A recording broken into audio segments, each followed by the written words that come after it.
Quick Slants is presented by your local New England Honda dealers.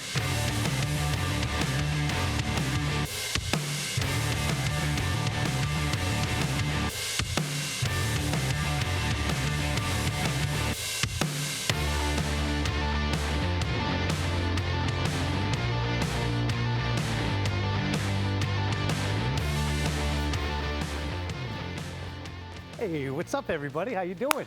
Huh? Well, there has been a plot twist in Foxborough, as you all are well aware. Mac Jones down for who knows how long, but it's the first time in 14 seasons we have seen a quarterback laid low, the starting quarterback of great repute. So there will be fallout, there will be tentacles that reach all over the organization as we wait for him to recuperate. Of course, we have the game plan this week. It's right here. First time they got tired of watching me do this every week and they put it up here. Backup plan, what's it gonna be? Is the arrow up for the offense, Matt Patricia? Kudos to you. Bring it on, Aaron. And finally, polls, comments, and trivia. But the most important part of the program is upon us, and it's the part where we bring in Kay Adams. How are you, buddy? I'm so good. I like your dance moves. Well done. Thank you. What, the ankle hop. He was in serious pain the other day. I do not want to minimize that. So we do hope he recuperates. An ankle can be bad. What's the worst injury you've ever sustained? The greatest pain? It's and I played through it.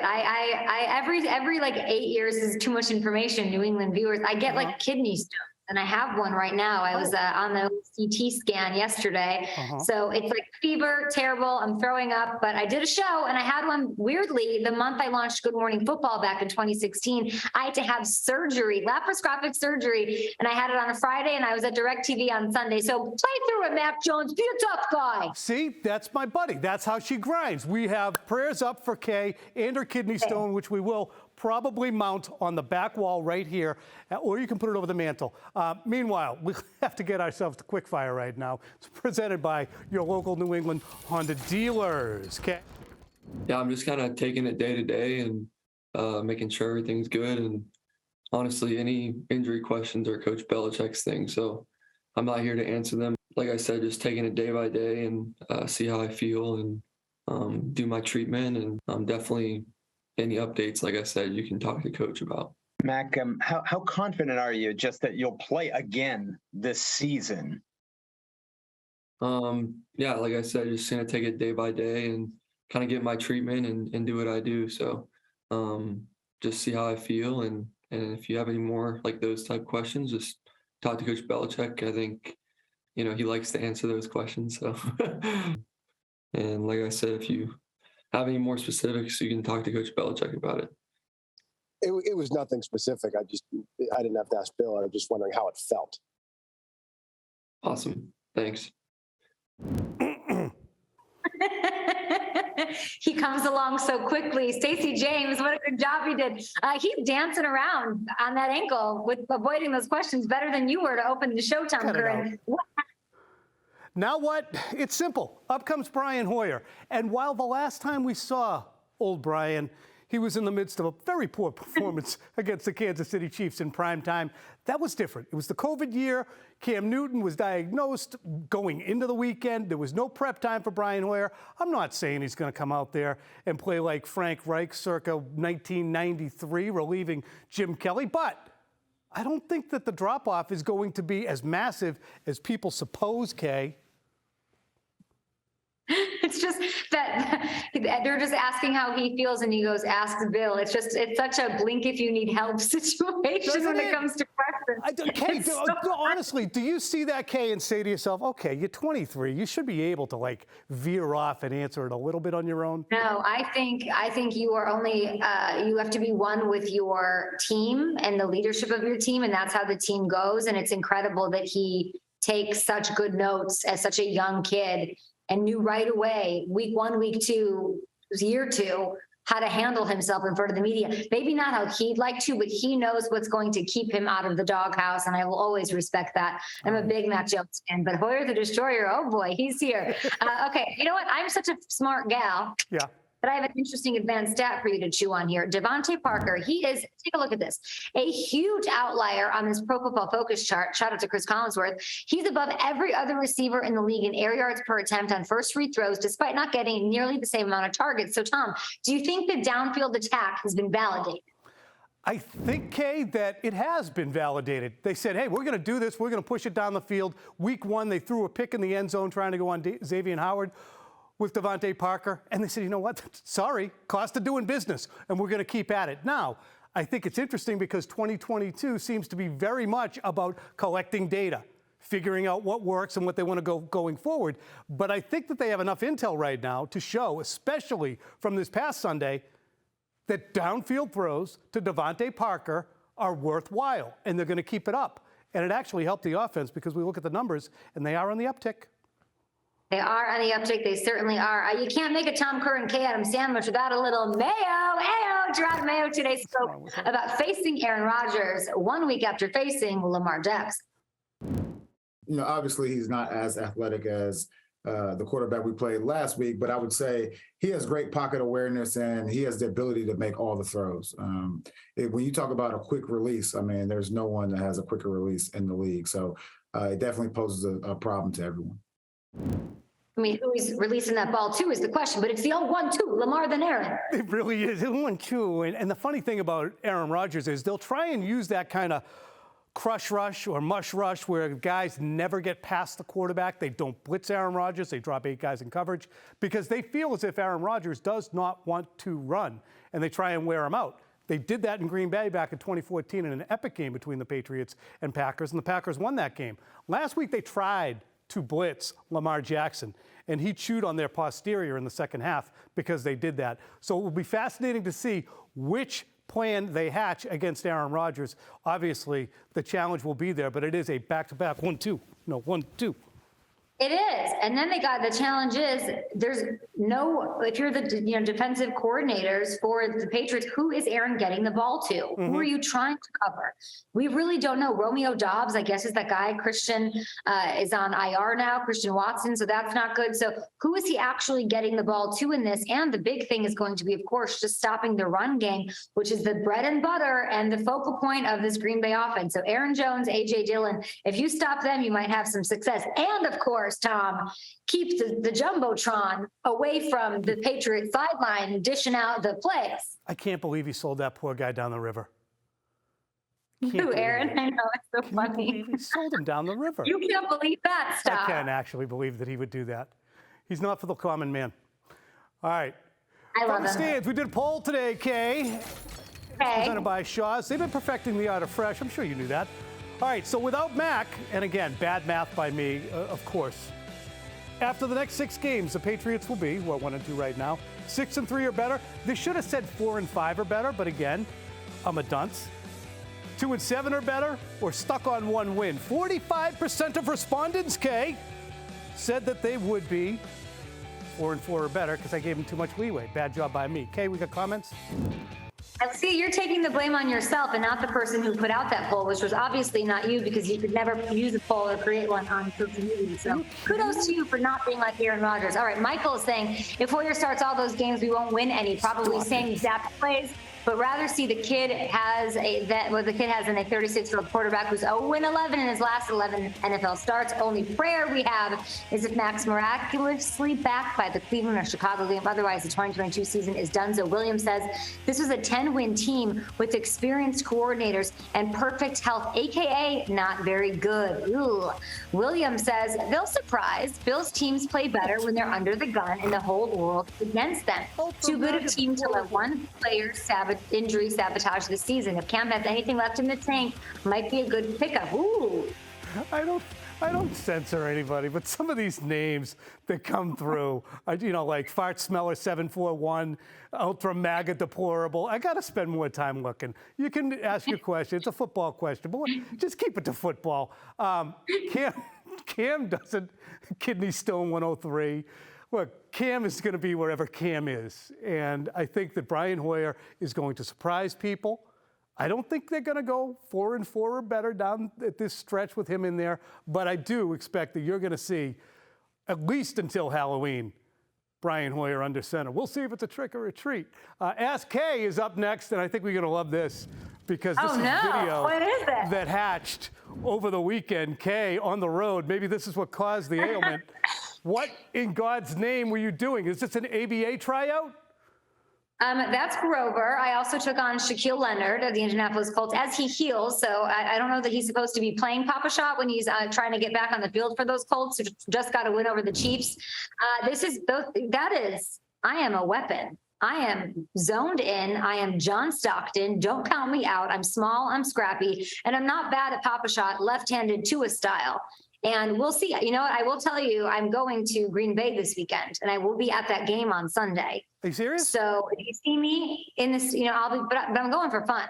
Right. So I'll be a little loosey-goosey, trying to get my mind off the kidney stone. If somebody wants to take me a Papa Shot, bring it. You know who you remind me of? Little IT. Isaiah really? Thomas out here. Yeah, he's a little lefty. Was out here, the king of the fourth. Yeah, you got that. So appreciate that. I hope you're feeling better. We'll see you at Lambeau. As always, you're tremendous. Get some furniture. Talk to you soon, my friend. Coming up after the break, going to hit you with my slant. And it is, as I said, an interesting juncture for Jones. Don't you move a muscle. Quick Slants is brought to you in part by Dr. Matthew Lopresti, the hair doctor of Tom Curran. Growth Potential. It's brought to you by Dr. Matthew Lopresti. Look younger, feel younger, get your hair back with Leonard Hair Transplant Associates. Check it out. Brian Hoyer, his career record as a starter, he's 16-23. Pretty good completion percentage. Passing yards, fine. Touchdown to intercept, that's on the plus. Passer rating, 80.7. Nothing to sneeze at necessarily. Disregard that part at the bottom. He'll be fine. He'll be fine. Meanwhile, it's time for my slant, ladies and gentlemen. Watch out! You know, life was so good until last Thanksgiving. Patriots were 9-4. They were the number 1 seed. Mac Jones, he was the odds-on favorite to be the offensive rookie of the year. Since then, not so good. And Mac has kind of dodged blame because of how much he proved early in the year. And that's happened to a degree this year as well. He's been absolved by the wacky offensive coaching setup around him. Still, the numbers are not that great over the last 8 since that bye. The team ended 1-4 last year, including the playoffs. They've started 1-2 this year. Mac's got 10 touchdowns and 12 picks since that late season bye. And if you take that win out over the horrific Jags, it's 12 picks and 7 TDs. And now the guy's hurt. And this is a huge juncture in his career. He's a second-year quarterback. We know how important that year is in the player's development. Jones and all the people who are part of the first-round quarterback's inner circle know that things have gone a little bit south since the end of last year. They know the conversation around Mac Jones. They see the stat slippage, and they can hear and see reactions ranging from surprise to outrage over how Bill Belichick has chosen to replace Josh McDaniels and then pivot the offense. And they know people are coming for Mac these days and lamenting what they see as his regression. So the Patriots have frittered away some of the goodwill with their young quarterback, in my estimation. And how they proceed now with Jones in terms of this injury that could be 2 weeks or 2 months. It's going to be very interesting to watch because a quarterback, as we've seen by the contracts being handed out, is a potential $250 million industry all by himself. Bill Belichick could say the buck stops with him, but he's 70. He's a made man. Mac is not a made man. He's in his pivotal second year. He doesn't look like a Pro Bowler right now. The stock is falling, and he's going to have to shoulder a lot of the blame for the slippage, even if he is a victim of circumstance. And that's not good for his business. So keep an eye on how the next couple of weeks proceed. Now time for risers and fallers. We had some of each this past week. First riser, there he is, the man behind the visor. It's Devontae Parker, 5 catches, 156 yards. There were 10 targets. He was explosive downfield, a tremendous catch along the sideline. Yeah, I didn't love the pick in the end zone, but they brought him in for a reason, and on Sunday he started to satisfy that reason as being a downfield target. So good game from Devontae Parker. Second one, a good game. It's Amina Smith's favorite. It's a big old Ramondre Stevenson. Another terrific game for the running back. Obviously, with Ty Montgomery down, who was supposed to be their third down back, they needed somebody to step up there too. He's become a guy who is able to come out of the backfield, despite being as big as he is, and make some plays there. 101 total yards and a touchdown. Love the way he is playing. a last riser, it's going to be the Miami Dolphins. And I'm not going over the moon. I saw my guy Mike Florio had his power rankings out. He put the Miami Dolphins at number 1. Relax. I know they're 3-0. If you want to base it on just that, that's fine. But they're not the best team in football. They might have the best record. They might have knocked off the best team. And you have to give them all the kudos in the world for that. But Mike McDaniel's team, does he have any eyes? It's the first time I've looked at the logo in a while. He does, a little bit, but they're not very big. We have fallers to go with those risers, of course. And first up is, well, he's a regular here. It's Isaiah Wynn. 2 more penalties. One with an illegal, not illegal motion, illegal shift. Second one, of course, came with a hold on another drive. Those are killer penalties for a team that is trying to get away from having to proceed down the field. You get your team behind the sticks, you're going to cost them points. Those penalties cost points. Meanwhile, Miles Bryant, he has yet to cost the Patriots points, but wow, he's hot potatoing all over the place for some of the punts the last 2 weeks. So the Patriots are either going to have to get Miles Bryant to get some stickum on those little mitts of his, or find a way for Marcus Jones to get on the field and let him return the punts. Okay? No more muffs. You can't have that much muffs out there. Vegas Raiders, they're the last team, and they are a faller. They are 0-3. Second time in a row that Josh McDaniels' boys have lost at the end of the game on a 2-point conversion. That's not good. Josh now 0-3. What was the stat? I think it was 3-9, 0-3, so he's 3-12 in his last 15 games as a head coach. I see it turning. I hope it turns. He's a good coach. It's a good team. It's my Super Bowl pick in the AFC. But right now, they're swimming upstream. Let's be candid about it. We got a trivia question, too, ladies and gentlemen. You love the trivia. This is simple. It's true or false. Aaron Rodgers has completed more passes against the Patriots than any other AFC team. Huh? Have they? Has he? You get the gist? We'll be back with the answer after the break. And also, with Pete Kendall, my guy, the longtime offensive lineman, will tell you what he thinks Mac Jones is facing, plus a great prediction from the nose, Nostradamus. Slants is presented by your local New England Honda dealers. Take your adventures farther with Honda and hurry into your local Honda dealer or shop online for a great deal today. Wednesday at 6 p.m., tune in for the game plan. Tom Giles will be joined by 2-time Super Bowl champion Vince Wilfork. It's presented by your New England Honda dealers. They're local. Meanwhile, here's the trivia answer. False! The 52 completions by Aaron Rodgers are the second lowest against any AFC team, really any team, behind the Pittsburgh Steelers. He's only thrown 46 completions against Pittsburgh so far in his career. Aaron Rodgers is 1-2 against the New England Patriots. On now to our interview with the great Pete Kendall, former NFL offensive lineman, a first-round pick of the Seattle Seahawks back in 1997. Spent 14 years in the league, and he knows a thing or two about football and everything that goes into the business of it. From the outside, Pete, I'm looking at this as a critical time for a second-year quarterback, a first-round pick who's coming back from an injury, and when he does come back, he's going to be highly leveraged to show that he is back where he was and lug the Patriots to wherever they're going. What's your feeling as to the importance of this time in Mac's development and career? So I'm not quite as convinced as you are that this is a critical time in Mac's career, just looking at the fact that he was a first-round pick. They have 5 years worth of control. I think if this were a year from now, and when he was in year 3, and when they have to start thinking about whether they're going to extend or exercise the fifth-year option, I think that's a little bit more of a critical time than right now, which isn't to minimize where they are right now. It's all important, but I think from Mac's perspective, from his agent's perspective, perhaps next year is a little bit more critical than this year. That being said, you always want to play well. You want to make the team start to have those conversations as soon as you can. But there's really nothing they can do based on the way the CBA set up. They can't do anything until next year anyhow. Is there a matter of trust here that is involved for a player with an injury when there are always those competing interests, Pete? There is, and not to be critical of any team's doctor, but I think the best advice that I could give Mac, and I'm sure he's gotten this from his agent, is get a second opinion, and if you have to have a surgery, have a third party do it. There's just too much potential for conflicts of interest if you keep it in house. And again, I'm not impugning anybody's integrity, Sure. but if you come to a point as a player and you don't feel like you're ready to go, but the doctor thinks you're ready to go, is that advice coming because the team doctor knows the team wants you to go, or the team doctor thinks you're really ready?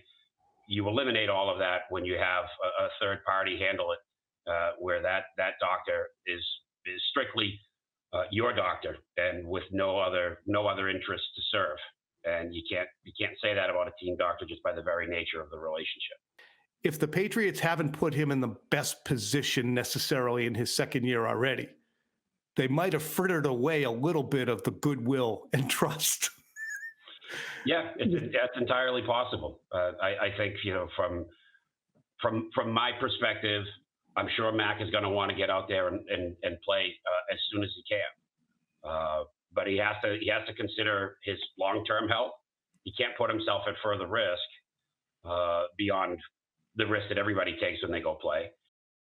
You're going to be able to hear the rest of that on Tom Curran's Patriots Talk podcast. Pete gives unbelievable perspective as a former player and a guy who was really intimately involved in a lot of the players' union negotiations with the NFL. That's why his perspective is so valuable. One interesting thing to bear in mind with Mac Jones' ankle, the opportunity could be there for surgery with a high ankle sprain. Many Alabama players, including Tua and Jalen Hurts, had something called a tightrope surgery, which can really get a player back in 2 to 4 weeks. So he's getting a second opinion now. That's established. Our guy Mike Giardi reported that. So we'll see whether he gets the surgery or goes the conventional route to let that heal on its own. And RICE, what's that? Rest, ice, compress, elevate. I've had enough bad ankles myself. Ladies and gentlemen, it's time for a prediction. It's the nose. Spooky stuff, huh? All right, Nostradamus, he's going to drop you guys a quick prediction for Brian Hoyer, because I think Hoyer is going to be a little better than you think. Here it is right here, okay? You see it? Well, this is good. I like being able to do this. Hoyer, 21 for 34, 266, a touchdown and a pick. I'm not going to divulge yet whether or not the Patriots win the football game. They will go to Lambeau. Kay will be at Lambeau. She might have a kidney stone in tow. We'll also have Phil Perry out there. We got the Next Pats podcast, another edition of Tom Curran's Patriots Talk podcast. Giles, what's your show? It's our Bella edition with Trenny. Our Bella Early Edition with Trenny's coming up next on the Friday show, Giles? Oh, the weekly spread. The weekly spread's on Friday.